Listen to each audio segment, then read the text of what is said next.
किसी ने बड़े कमाल की बात कही है कि उन दोस्तों के हमेशा कर्जदार और वफादार रहिए जिन्होंने बुरे समय में आपका साथ दिया था, क्योंकि अंजाम की खबर तो कर्ण को भी थी, लेकिन बात तो दोस्ती निभाने की थी।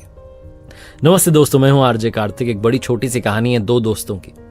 पुराने जमाने की बात है। एक बीहड़ इलाके से होकर के, सुनसान इलाके से होकर के वो एक शहर से दूसरे शहर में जा रहे थे और रास्ता उनका बातचीत में, हंसी मजाक में बीत रहा था। दोपहर होने को आई तो उन्हें भूख लगी थी, साथ में भोजन लेकर आए थे। तो एक बड़े से पेड़ की छांव में बैठ गए और भोजन साथ में करने लगे। लंच जब चल रहा था तो बात में बात निकलती गई और बातचीत जो थी वो धीरे धीरे बहस में बदल गई।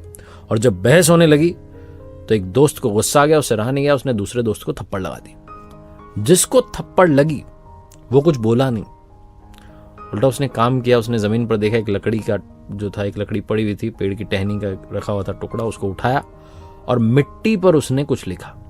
उसने लिखा कि आज मेरे सबसे अच्छे दोस्त ने मुझे थप्पड़ मारी। और कुछ नहीं बोला, चुपचाप खाना वाना खा के वहां से चल दिए। दोनों साथ जा रहे थे, लेकिन अब आगे पीछे चल रहे थे, साथ साथ नहीं चल रहे थे। मन मुटाव हो चुका था। वो जब किसी लड़ाई होती तो आप बात नहीं करते तो एक डिस्टेंस आ जाती, तो उस डिस्टेंस पर चल रहे थे। रास्ते में बीच में एक तालाब पड़ा। उस तालाब को जिसने थप्पड़ मारी थी उसने तो झट से क्रॉस कर लिया, निकल गया। जो दूसरा वाला था वो दलदल में फंस गया। बहुत देर तक उसने खुद से कोशिश की बाहर निकलने की, निकल नहीं पाया तो जोर से चिल्लाने लगा, बचाओ बचाओ। जिसने थप्पड़ मारी थी उसने पीछे पलट के देखा कि अरे दोस्त फंसा हुआ है। दौड़ के गया और जैसे तैसे बड़ी मुश्किल से उसे दलदल से बाहर निकाल दिया। अब वो जैसे ही तालाब से बाहर आया तो उसने फिर से एक काम किया। दौड़ के गया, उसने एक पत्थर का टुकड़ा उठाया और पेड़ का जो तना था उस पर उसने लिखना शुरू किया। और उसने वहां लिखा कि आज मेरे सबसे अच्छे दोस्त ने मेरी जान बचाई। जिसने थप्पड़ मारा था, जिसने जान बचाई थी, एक ही बंदा था। उस दोस्त ने कहा कि भाई मैं समझ में नहीं आ रहा है, मैंने तुम्हें जब थप्पड़ मारी तो तुम मिट्टी पर लिख रहे हो कि दोस्त ने थप्पड़ मारा। अब मैंने जब तुम्हारी जान बचाई तो फिर से तुम लिख रहे हो। पहली बात तो ये सही नहीं है, पेड़ पर लिखना, ऐसे लिखना नहीं चाहिए।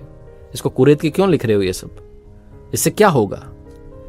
तो जिसे थप्पड़ लगी थी, जो फंस गया था दलदल में, उसने कहा कि भाई जब तुमने मुझे थप्पड़ मारी तो मैंने ये बात मिट्टी पर लिखी कि आज मेरे सबसे अच्छे दोस्त ने मुझे थप्पड़ मारी, क्योंकि मैं चाहता था कि वो हवा आए माफ कर देने वाली और वो बहा करके ले जाए।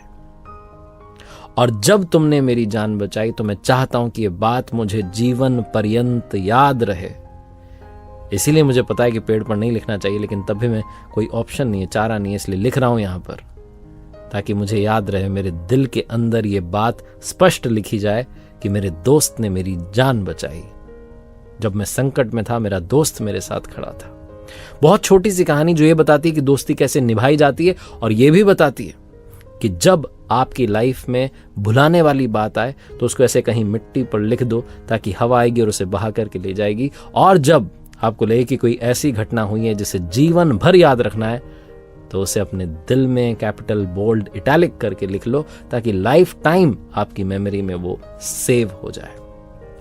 एक बार फिर से वही बात जो अक्सर आपसे कहता हूं, ऊपर वाले के आशीर्वाद, अपनी मेहनत और अपनों के प्यार के साथ कर दिखाओ को, जैसा कि दुनिया करना चाहे आपके जैसा। देखते रहिए हर सोमवार सुबह 9:30 बजे मेरे साथ एक नई कहानी, और हर शुक्रवार सुबह 9:30 बजे लर्निंग सीरीज का एक नया वीडियो।